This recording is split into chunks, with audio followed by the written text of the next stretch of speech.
The notion of gender confusion is a topic gleaming in the spotlight of the media. While some try to support the concept of the fluidity of gender, others publish documentaries such as What is a Woman by political commentator Matt Walsh. We also have the recent arrest of Andrew Tate, a self-proclaimed misogynist, whom many have now associated with the phrase toxic masculinity. What is toxic masculinity? Is masculinity in and of itself harmful to society? Or is this just another attack on the ideals of the patriarchal society that was once dominant in the West?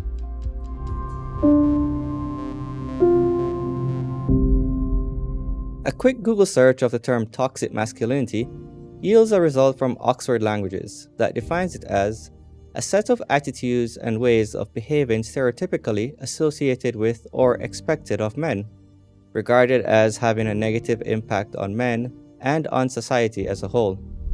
Additionally, in January 2019, the American Psychological Association, the APA, released its guidelines for psychological practice with boys and men, describing toxic masculinity, or as they put it, traditional masculinity ideology.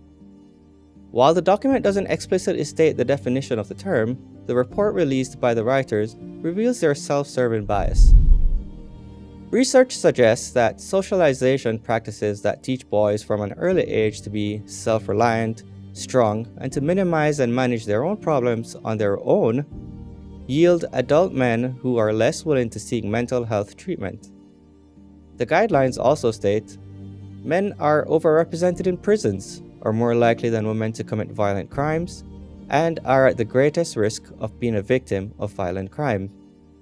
Example, homicide, aggravated assault, and that's from the Federal Bureau of Investigations in 2015. Toxic masculinity then can be summed up as encouraging boys to develop a set of attitudes such as being self-reliant, strong, and able to deal with their problems on their own, which apparently leads to a denial of mental health issues and the creation of menaces to society. Such a strong and profound document by the APA would surely be backed by enough scientific data to prove their point, right? Well, if you thought so, you'd be wrong. According to Professor Jordan Peterson, a clinical psychologist and an avid speaker on masculinity, first, there is no scientific evidence that aggression, per se, is learned. Like fear, pain, hunger, and thirst, rage is instinctual. The biological evidence for this is crystal clear and unshakable. Aggression in infants is noticeable and measurable in the early months of life, not least as a consequence of the analysis of facial emotion. There is substantive individual variation in aggression, but some general truths can be extracted. Boys are more aggressive when young than girls. Most aggressive 2-year-olds have been properly socialized so that their rage is under control by the age of 4. So the idea that aggression is learned is not only wrong, it's backward. Aggression is easy. Civilized behavior is difficult. Peterson goes on to state that the families that produce violent young men are often fatherless ones. Fatherless boys are more likely to be alcoholics, rapists, murderers, addicts, and gang members. Writing for Psychology Today, Michael Gurian shares the results of profiles on school shooters. The most dangerous male is not one who is strong, aggressive, and successful. The most dangerous male is one who is depressed, unable to partner or raise children successfully, unable to earn a living, unable to care for his children. The most dangerous man is not one with power, but one who feels powerless. Professor Peterson is touted by some as a prime example of the masculine ideology that is toxic to society. However, listen to this short clip from one of his interviews. This is not a response from an aggressive individual, but from someone who's genuinely concerned with the state of our society. Someone who sees the future collapse and is desperately trying to warn us. We've met some of your fans, and we got the impression they were all male fans, the ones that we talked to, and that they were struggling with their manhood, and that you give them this message that it's okay to be a man. It's not okay, it's necessary. What are we gonna do without men?